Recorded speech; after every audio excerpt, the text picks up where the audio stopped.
زندگی کیسے گزارنی ہے۔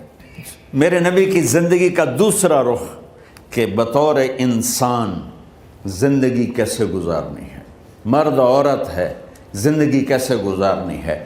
پہلا رشتہ جو قائم ہوا دنیا میں وہ ہے خامد اور بیوی، حضرت آدم اور حوا کا نکاح ہوا۔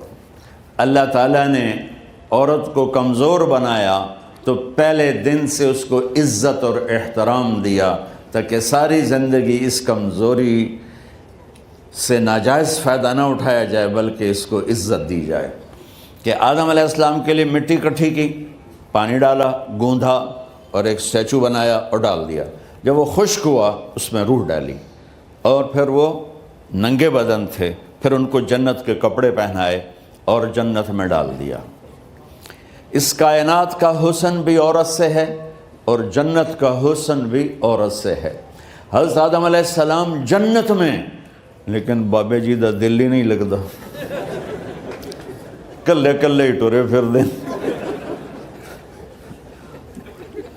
اب اللہ نے عورت کو بنانے کا ارادہ کیا تو اللہ ایک ڈھیر مٹی کا اکٹھا کر کے عورت کے لیے بھی بنا دیتا اور اس کا اسٹیچو بنا دیتا اور اس کو خشک ہونے دیتا، پھر اس میں روح ڈالتا، پھر اس کو کپڑے پہناتا۔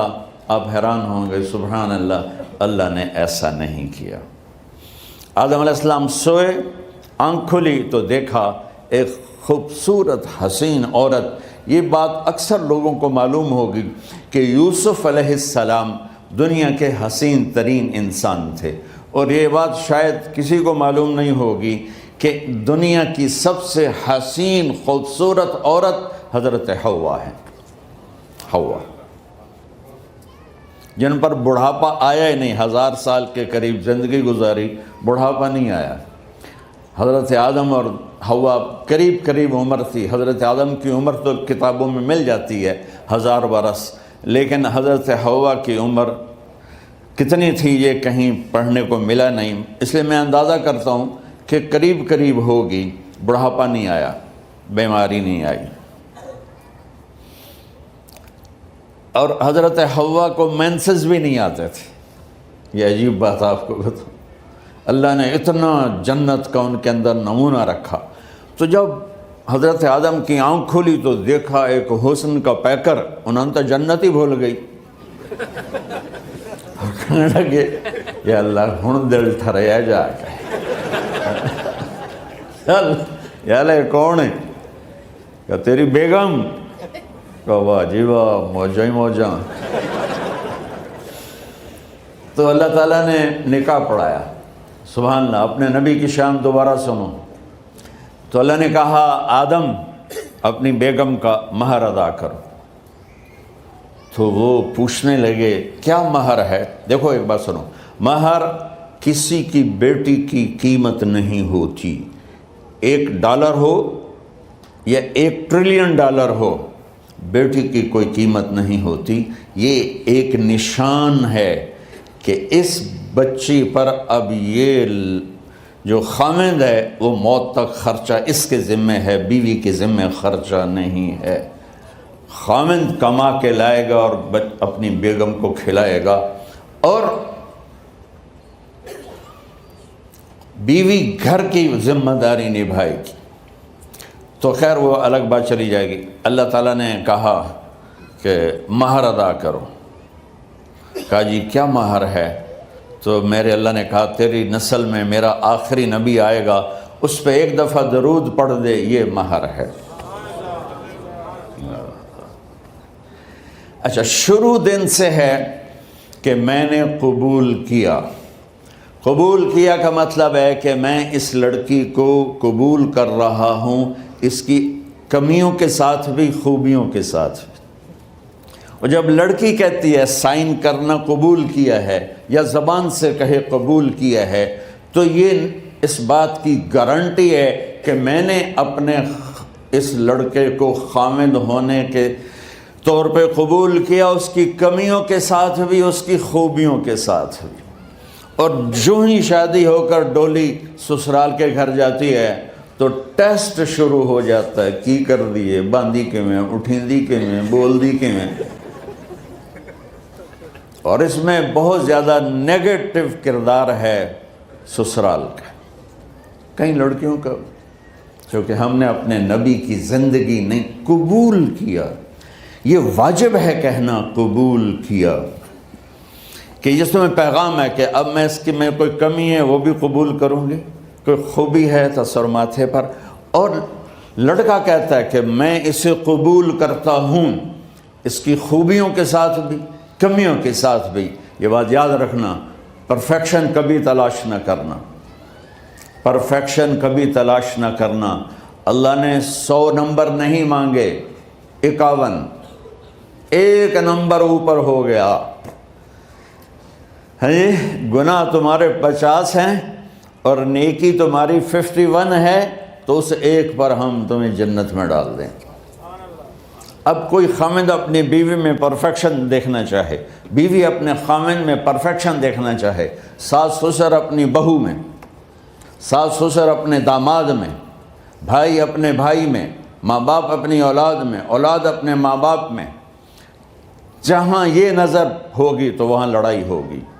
کمیوں کے ساتھ قبول کرو. قبول کا لفظ اتنا واجب ہے تو ڈر تو پھر بہ گئی تھی نا.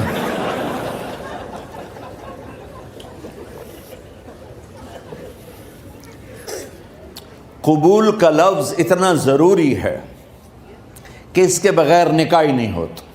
میں یہ کئی جگہ لطیفہ سنا چکا ہوں اور واقعی قصہ بھی ہے, ایسے لطیفہ نہیں ہے. میرے دوست ہیں, ذمہ دار ہیں اچھے, تو ان کے گاؤں کا ایک بچہ چھوٹی عمر میں بسوں پہ جا کے نا وہ جاب پہ لگ گیا. تو اس کا کام ہوتا ہے بس کو صاف کرنا, ڈرائیور کو چائے پلانا, اور جہاں کہیں رش ہو تو اس کو ڈائریکشن دینا, استاد جی کٹ لو, استاد جی آن دیو, استاد جی جان دیو. تو یہ اس کا محاورہ بن جاتا ہے. اب اس کا نکاح ہوا تو مولانا صاحب نے کہا بھائی عبد الرحمن, میں فرضی نام لے رہا ہوں, نام مجھے اس کا یاد نہیں, عبد الرحمن زینب بنت اسلم نو تیرے نکاح دیتا 500 مہر تو قبول کیتا. تھوڑی دیر سوچ کے کہندا جی آن دیو. اس نے ساری زندگی آن دیو ہی سیکھا تھا. تو اس کے بھائی نے اس کو نہیں ماری تو کہنے لگا جی جان دیو.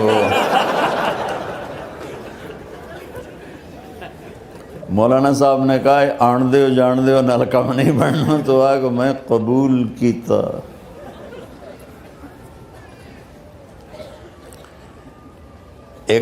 یہ بھی صحیح واقعہ سنا رہا ہوں. ایک نوجوان نے بیوی کو 3 طلاق دے دی کٹھی. اب ہو گیا پریشان, مولانا صاحب کے پاس گیا, کوئی میرے جیسا ہوگا. مولانا صاحب 3 طلاق دے بیٹھا, کوئی مسئلہ کا حرام. کہا جی کوئی رستہ حرام, کوئی گنجائش حرام. اس نے جیب سے موٹا سا لفافہ نکالا اور مولانا کے جا نماز کے نیچے ڈال دیا. کہ مولانا صاحب کوئی گنجائش, کہ ہن تو سوچنا ہی پوے. کی آکھیا یہ تو اپنی بیگم نو؟ اس آکھیا جی میں آکھیا ہی 3 طلاق. اس آکھیا مبارک ہوئے طلاق نہیں ہوئی. میں آکھیا جی او کیویں؟ آکھے او جڑا یہ طلاق ہے عربی دا لفظ, اس سے چاکھنا پمدا ہے طلاق.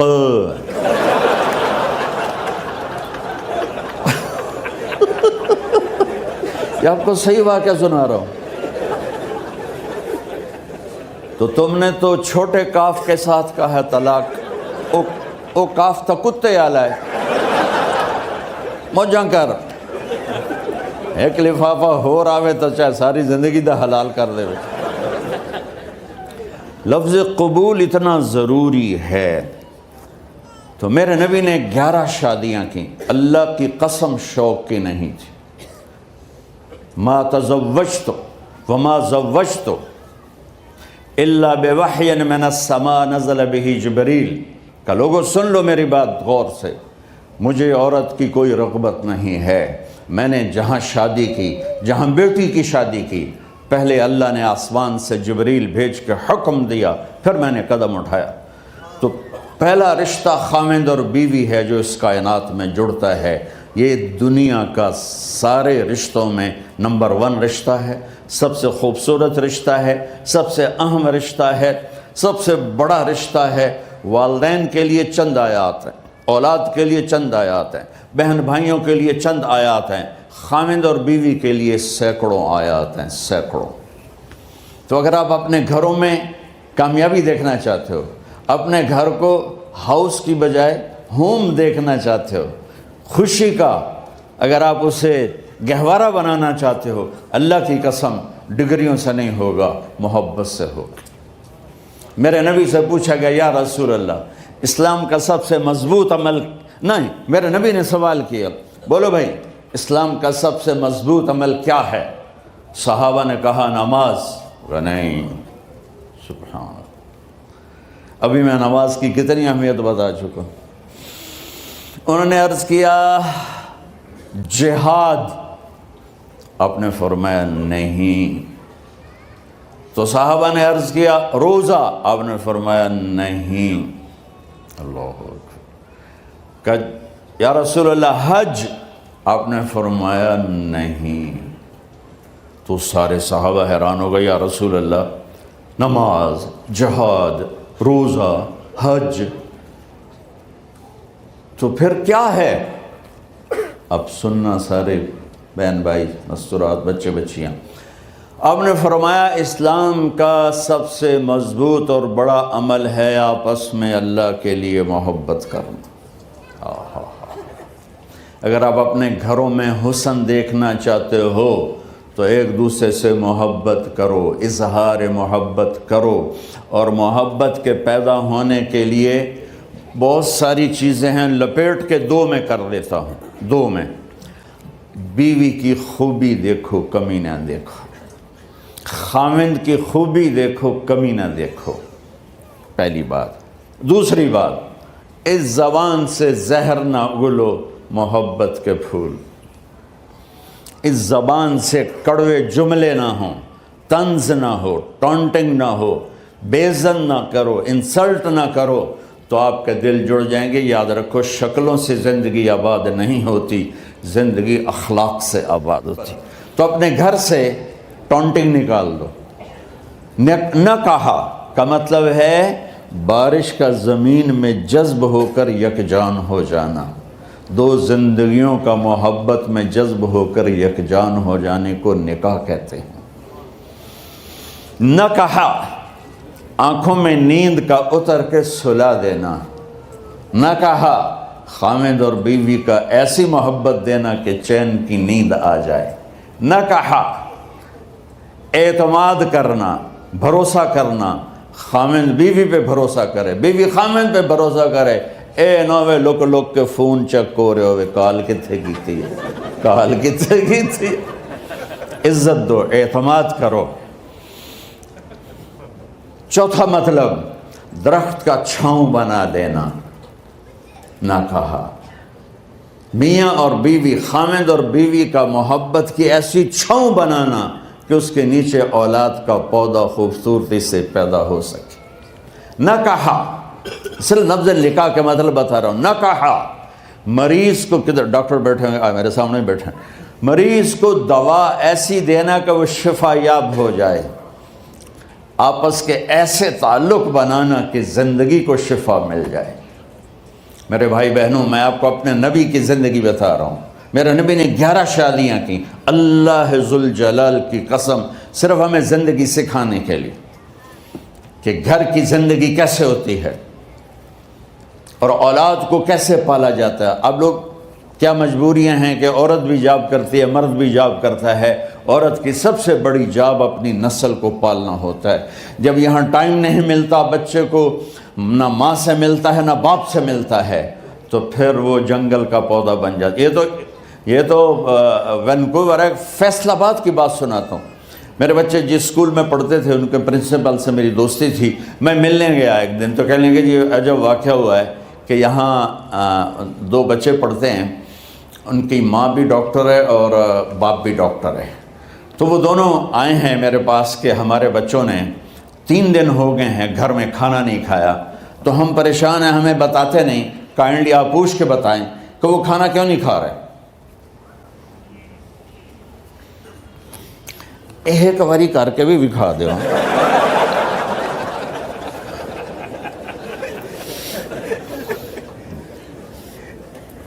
ہمارا دین اتنا خشک نہیں، ہمارے مولوی صاحبان نے زیادہ خشک بنا دیا. تو انہوں نے دونوں بچوں کو بلایا. سننا، سارے فیملیز بیٹھے ہو جہاں میں فیملی کی زندگی کو فوکس کر کے نبی سے جوڑ کے بتا رہا ہوں، طارق جمیل کے تجربے نہیں بتا رہا. دونوں بچوں کو بلایا. بیٹا آپ کھانے کو نہیں کھا رہے؟ کہا جی ہم اپنے ممی اور بابا کے سامنے نہیں بتائیں گے. تو انہوں نے دونوں کو باہر بٹھا دیا. پھر پوچھا اب بتاؤ کیا مسئلہ ہے؟ ان کا سر ہم صبح جب ناشتہ کرتے ہیں تو ہمارے ممی ڈیڈی سو رہے ہوتے ہیں، ہماری ان سے ملاقات نہیں ہوتی. جب ہم اسکول سے واپس آتے ہیں تو ممی ڈیڈی اپنے میڈیکل کالج میں ہوتے ہیں، ہاسپٹل میں ہوتے ہیں، تو ہمیں ان کو دیکھنے کا موقع نہیں ملتا. شام کو جب ہم کھانا کھاتے ہیں تو یہ دونوں اپنے پرائیویٹ کلینک میں ہوتے ہیں، تو ہم ان کو دیکھ نہیں پاتے. پورا ہفتہ گزر جاتا ہے، ہمیں ماں باپ کی شکل نظر نہیں آتی. تو ہم نے سٹرائک کی ہے کہ ایسے ماں باپ کی روٹی کیا کھانی جو اپنی شکل بھی نہ دکھا سکیں. تو اس لیے ہم نے کہا ہم نے بائیکاٹ کیا ہے، گھر میں نہیں کھانا ہے. تو ایسی لائف مت بناؤ. یہاں ایک بہت بڑا چکر شیطان دیتا ہے، بڑی گاڑی لے لو، $100 کی قسط تو ہے، اور بڑا گھر لے لو، $200 یا $100 کی قسط تو ہے. پھر میاں بھی کام کرے، بیوی بھی کام کرے، جو کہ بڑا گھر باقی رہے، تو خوشیاں تو مٹ گئیں. جو ڈبل جاب کرے گا، پھر ڈبل جاب کرتے ہیں. ڈبل جاب کرنے والا بیچارہ تھکا ہوا ذہن لے کے آتا ہے، وہ کیسے ٹائم دے گا اپنے بچوں کو خوشی کے ساتھ؟ جو ماں جاب کر کے آئے گی پھر کھانا پکائے گی، وہ جب اتنی تھک جائے گی تو اپنے بچوں کو کھلا ٹائم کیسے دے سکے گی؟ پوری کائنات کی ذمہ داری تھی میرے نبی کے سر پر، اور آپ اس کے باوجود روزانہ حسن حسین کے لیے وقت نکالتے تھے. اور انہوں کو آ کر کوئی لیکچر نہیں. دیکھو ماں باپ سے ایک بات کرتا ہوں، لیکچر تھوڑا دو، محبت زیادہ کرو. یہ نہ کرو، یہ کیوں کیا، یہ کرو، یہ کرو، یہ چھوڑ کر صرف سینے سے لگاؤ، صرف محبت دو. کمیوں سمیت بچوں کو قبول کرو، ان کی زندگی تبدیل ہو جائے گی. اتنے بڑے نبی، اتنی بڑی ذمہ داری، اور اتنا درد سینے میں کہ آپ کے سینے سے ایسے ابلنے کی آواز آتی تھی جیسے ہانڈی ابلتی ہے. اس کے باوجود آپ روزانہ کہتے این اللقا، میرے شرارتی بچے کدھر ہیں؟ تو وہ بھاگے بھاگے آتے. دیکھو میں فزیکل کر کے بتاؤں گا تاکہ آپ کو پتہ چلے زندگی کیسے گزاری. کہ میرے شرارتی بچے کدھر ہیں؟ 7 بر اعظم کی ذمہ داری ہے. اور تھوڑی چھوٹیاں جابن تو تسی کہتے ہو بزی بڑے ہیں، بزی بڑے ہیں. میرے نبی پہ 7 بر اعظم کے انسانوں کی ذمہ داری ہے، اور آخری آنے والے انسان تک کی ذمہ داری ہے. اس سے بڑی جاب کس کی ہوگی کائنات میں؟ اور پھر آپ روزانہ آتے ہیں این اللقا، میرے شرارتی بچے کدھر ہیں؟ تو حسن حسین بھاگے بھاگے آتے. آپ ان کے لیے یوں ہو جاتے تھے، آؤ بھائی میری کمر پہ چڑھ جاؤ. اپنے نبی کی عظمت کو جانو کہ انہوں نے زندگی کیسے سکھائی. چاند کے 2 ٹکڑے کر دینا کوئی معمولی بات ہے، آسمان چیر کے چلے جانا معمولی بات ہے، ایک زندگی سکھا کے جانا سب سے بڑی بات ہے. کتنی اولادیں برباد ہو گئی ماں باپ کی وجہ سے، کتنے گھر اجڑ گئے ساس سسر کی وجہ سے، کتنے گھر اجڑ گئے لڑکی کے بدتمیز ہونے کی وجہ سے، کتنے گھر اجڑ گئے لڑکے کے شرابی اور باہر کی گندگی کی وجہ سے. زندگی سیکھو. یہ اتنے بڑے نبی ہو کر